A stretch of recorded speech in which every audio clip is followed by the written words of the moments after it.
विजय अभी जेल की गाड़ी तक न पहुंचा था। दीपा ने तेज तेज कदमों से चलकर उसका मार्ग रोक लिया और बोली, तुम खुश तो हो ना विजय? बस एक सप्ताह की बात और है, उसके पश्चात तुम बिल्कुल आजाद हो जाओगे। दीपा, समझ में नहीं आता कि तुम्हारा यह उपकार मैं किस प्रकार उतार पाऊंगा। कितनी तपस्या की है तुमने मेरे लिए, कितना पैसा खर्च किया है। तुम न होती तो मुझे निश्चय ही फांसी हो जाती। ऐसा नहीं होता विजय, ऐसा कभी नहीं होता। यह तो अदालत की बात है, मैं तो तुम्हें सावित्री बनकर यमराज से भी छीन लेती। सच्चा प्यार इसी को कहते हैं दीपा। कहते हैं जिसे कोई पागलपन की सीमा तक चाहता हो, मौत भी उसका कुछ नहीं बिगाड़ पाती। दीपा, मैं तुम्हारे प्रेम को प्रणाम करता हूँ। मैं तुम्हारी वंदना करता हूँ दीपा। ऊह, पागलों जैसी बातें न करो। दीपा, मैंने रात फिर एक सपना देखा, उसी स्वर्ण महल वाला। नहीं, वो सपना तो उसी मकान का था। जानती हो मैंने क्या देखा? क्या देखा? तुम सुर्ख जोड़े में लिपटी सजी संवरी उस मकान के दरवाजे पर खड़ी हो। मैं न जाने कहां से लौटता हूँ। तुम्हारे हाथों में फूलों की माला है और तुम वह माला मेरे गले में डाल देती हो। दीपा यह सुनकर कांप सी गई। विजय उसे ध्यान से देखते हुए फिर बोला, क्यों, मेरा यह सपना तुम्हें पसंद नहीं आया? नहीं, ऐसी तो कोई बात नहीं विजय। सपने सुनने में तो अच्छे लगते ही हैं, किंतु तुम जानते हो न, स्वप्न और सच्चाई में अंतर होता है। पर यह सब तो तुम्हारे हाथ में है दीपा। तुम चाहोगी तो यह स्वप्न भी हकीकत में बदल जाएगा, है न दीपा? हाँ, अब चलूं? रोकना भी चाहूं तो रोक कैसे सकती हूँ? बस एक सप्ताह की तो बात है। एक सप्ताह अर्थात आज ही के दिन हम यहाँ से सीधे उसी मकान में जाएंगे।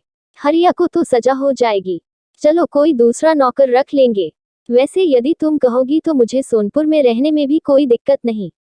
वहाँ भी काफी बड़ी हवेली है, पर बिजली नहीं है। अच्छा छोड़ो, मैं जानता हूँ कि अब तुम सोनपुर में न रह पाओगी। लोग तरह तरह की बातें बनाएंगे। गांव का वातावरण ऐसा ही होता है। गांव के अधिकांश लोग पुरातनवादी होते हैं। शहर ही ठीक है, मैं यही कोई बिजनेस शुरू कर दूंगा। ठीक है न? दीपा ने कुछ न कहा और चेहरा झुकाए पांव के अंगूठे से धरती कुरेदती रही।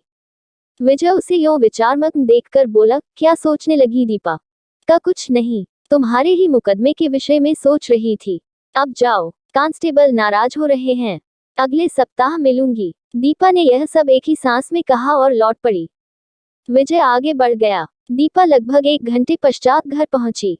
कमल उस समय लॉन में बैठा शरद की धूप का आनंद ले रहा था। दीपा उसके निकट पहुंचकर बोली, सॉरी कमल, आने में थोड़ी देर हो गई। कोई बात नहीं, मेहमान भी चले गए हैं। क्या मौसी और चाची जी भी? हाँ, और आपके मित्र, वे भी। कमल बोला, रुककर भी क्या करते? मेजबान ही न हो तो मेहमान किस लिए रुकेंगे? तुम तो थे। हाँ, किंतु घर की लक्ष्मी तो तुम ही हो ना। मेहमानों का उत्तरदायित्व तो तुम ही पर था। कुछ कह रहे होंगे? नहीं, कुछ विशेष नहीं। पूछा था तुम्हें, कह दिया कि तबीयत ठीक न थी, डॉक्टर के पास गई हैं। सॉरी, दीपा ने कहा, मैं न जानती थी कि वे लोग मेरे पीछे चले जाएंगे। खैर छोड़ो, आओ अंदर चलते हैं। यही अच्छा लगता है, किंतु धूप में अब उतनी गर्माहट कहाँ। संध्या होने को है, थोड़ी देर बाद सर्दी बढ़ जाएगी।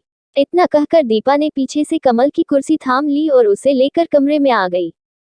कमरे में आकर उसने कमल के कंधों पर शाल डाल दिया और बोली, मैं चाय लेकर आती हूँ। कमल ने कुछ न कहा। दीपा किचन में गई और चाय ले आई। चाय के प्याले कमल के सामने रखकर वह उससे बोली, कमल, मुझे उषा मिली थी। और इसके उपरांत अपने इस झूठ की प्रतिक्रिया जानने के लिए वह और देखने लगी। कमल चौंक कर बोला, पर तुम्हारा तो उससे कभी परिचय ही न हुआ। तुमने उसे कैसे पहचान लिया? मैंने नहीं, उषा ने ही मुझे पहचाना था। शायद पहले कभी देखा हो।